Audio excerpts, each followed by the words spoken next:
Okay, this is cooked rice.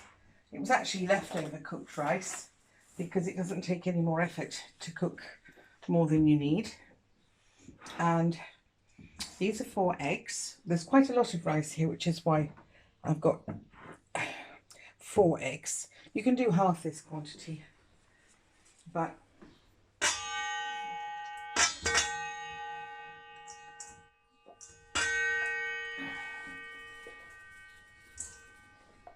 the problem with doing too much like this is it's a little unwieldy. And I've got 6 very, very small onions, and I mean very, very small. I'm going to turn this on, which is some olive oil in a pan to heat. And now I'm going to put in some flavouring.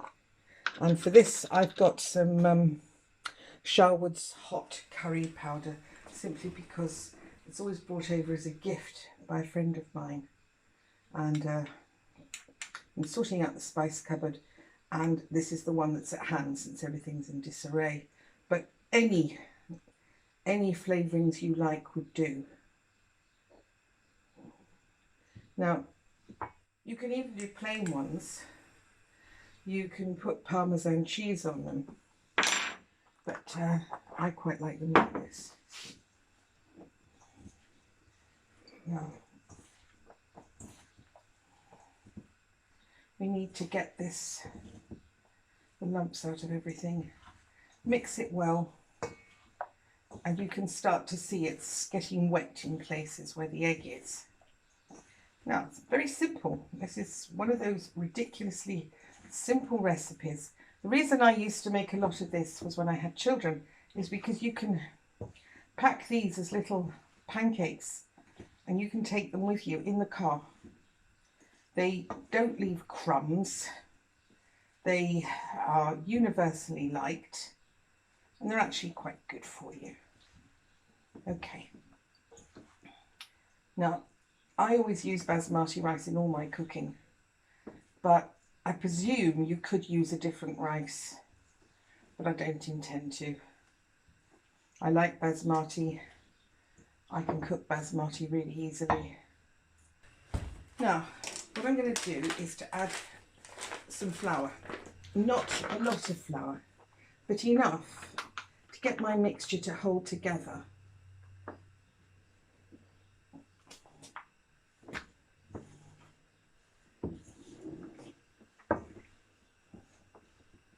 Take the wetness out, and it will just help it hold. You can smell, can't you, the spice?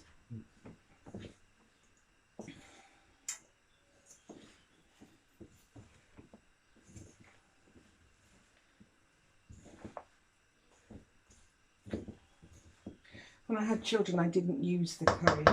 I used to just simply make it. Now let's see if this will hold together well enough to form balls. Yes, well, maybe a little more egg and a little bit more of that. You can't possibly use a precise recipe because it depends on how your rice was cooked, how wet it is, etc. So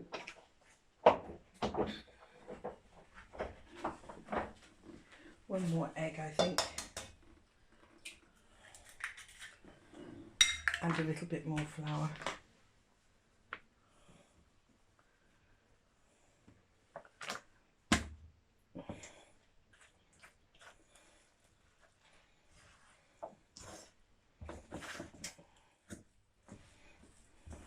And these are good in front of the television, they're good on picnics. They're just very good. They don't cost a fortune, and they are an alternative to taking bread. Bread needs something on it. This is a complete munchy thing. There we are, that's looking better. Now, it just depends how much you have as to... There we are, that's better.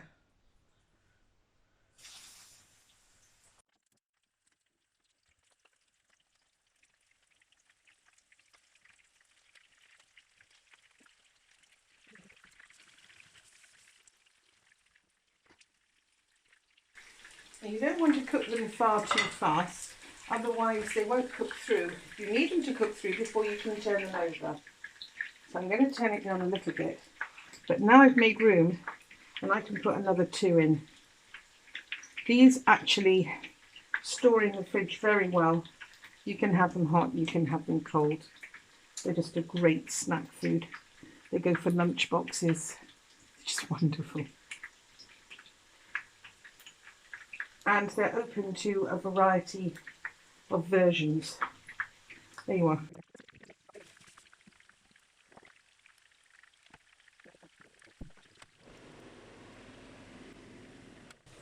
Okay, for those of you who've ever wondered why when you put something into fat and cook it, you get these little bubbles.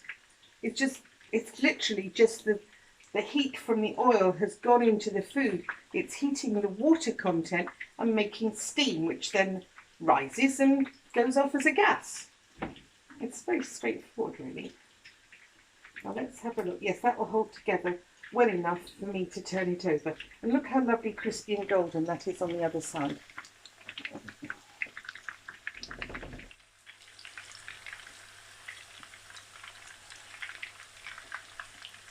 These are not difficult. They're really not difficult. Would I put them in a deep fat fryer? Well, I don't really like food from deep fat fryers. They're probably all right the first couple of times.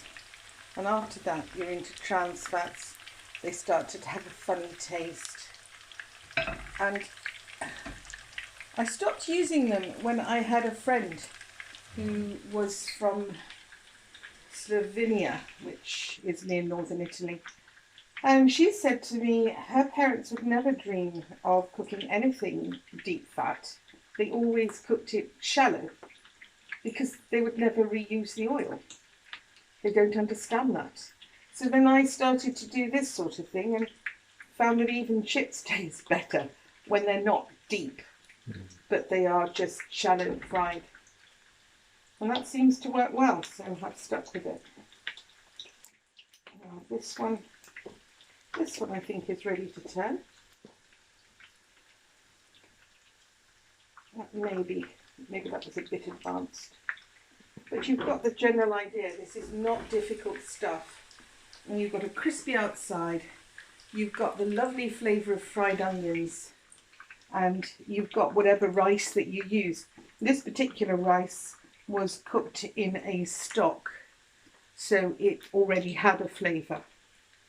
But now with a bit of curry powder in it, it's transformed it again.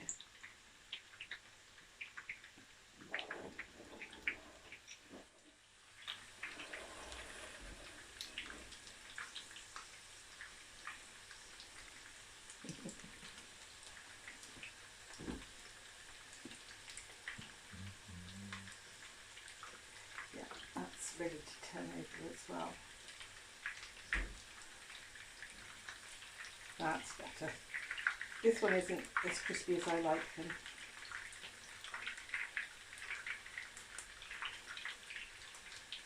Now I'm going to lift them out and put them onto paper and just fill the pan up again and make a big pile of them.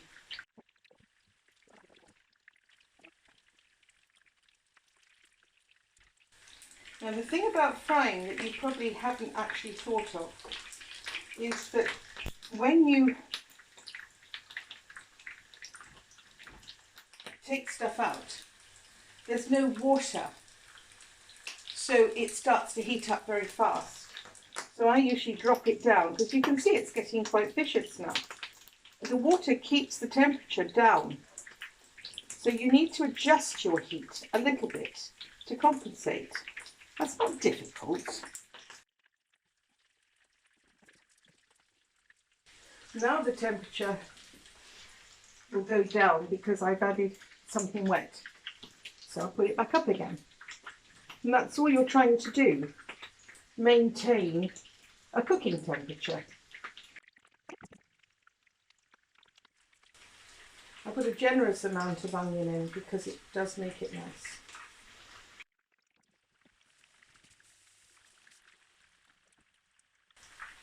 When you lift them up, they feel lighter because they've got rid of some of their water, but they feel lighter. You know when they're cooked.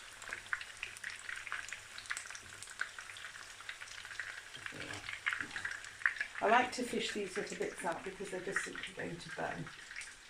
And there you are. Now I'm going to put 2 more in.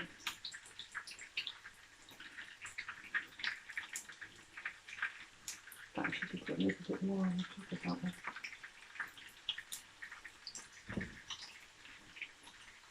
If you used a stickier rice, and I understand they're quite popular,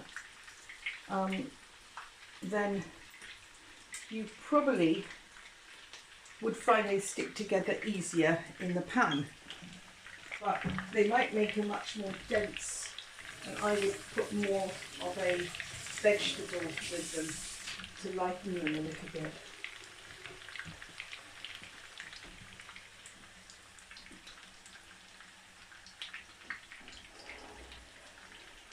Now, can you see it's going a little bit cooler? So now I raise the heat again.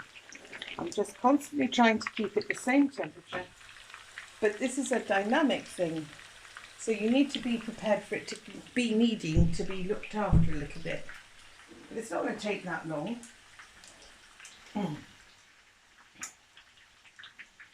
Most people won't eat more than 2, and a child usually eats about 1. Piggies eat 3. You can do them with a just simple as they are with a nice yogurt dip or hummus, something like that, simple. Tomato sauce. It's a meal because it's got eggs, vegetable. Simple. Well, let's have a little look. No, not quite. They do like to be crispy. Well, I like them to be crispy.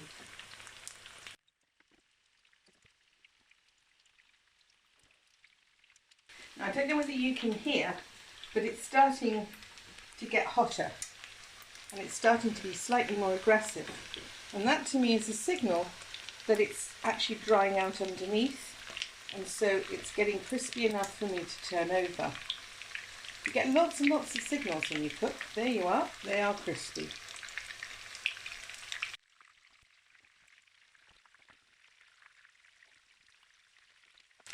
This one is being really difficult. Look at that, it's really difficult. Just put it to the side and see if it works.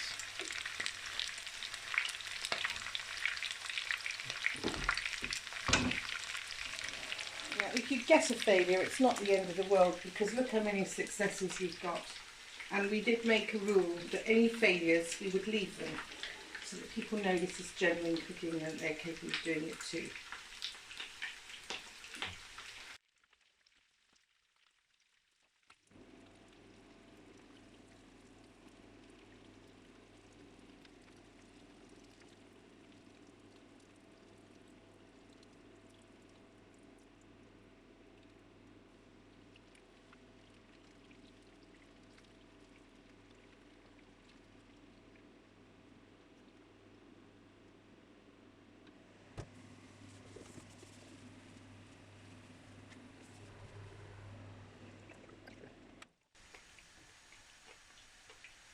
You're eating it? Mm-hmm. Yeah.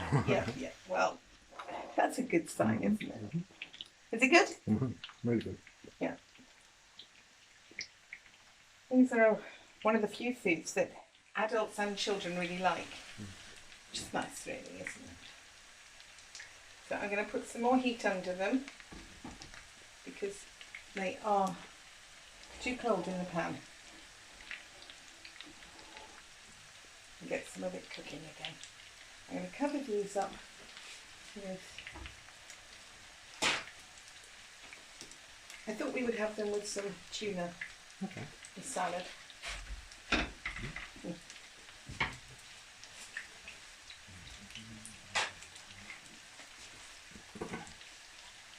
There you are. This is one of my homemade jars of tuna. Everybody in the village is inclined to make things and stick them in jars, but I made this with a group of friends and it's really very nice.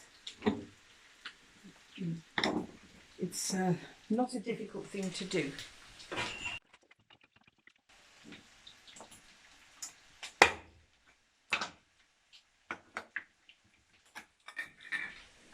There we are. Now you can see you've got your lemon for flavouring, and these are all pieces of the tuna that have been cooked, put in jars. Sometimes we've done a different version, which I prefer actually, which is you cook them in the jar, and I think that tastes better really, but it's more fiddly because you have to get your bones out and it can be quite difficult, but it just tastes so much nicer. I just didn't want to cook meat tonight, nor a fish really. So it's a very hot day again. And this is my last batch nearly done.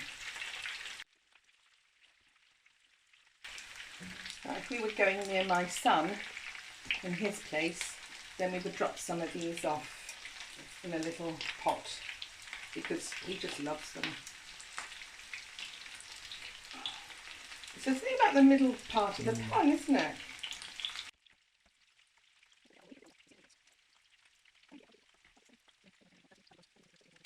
$20. That's not bad, is it?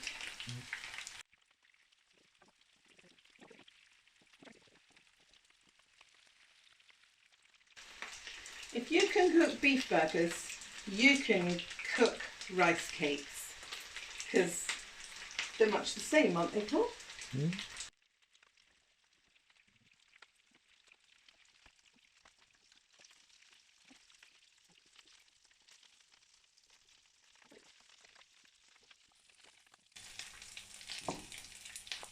Done.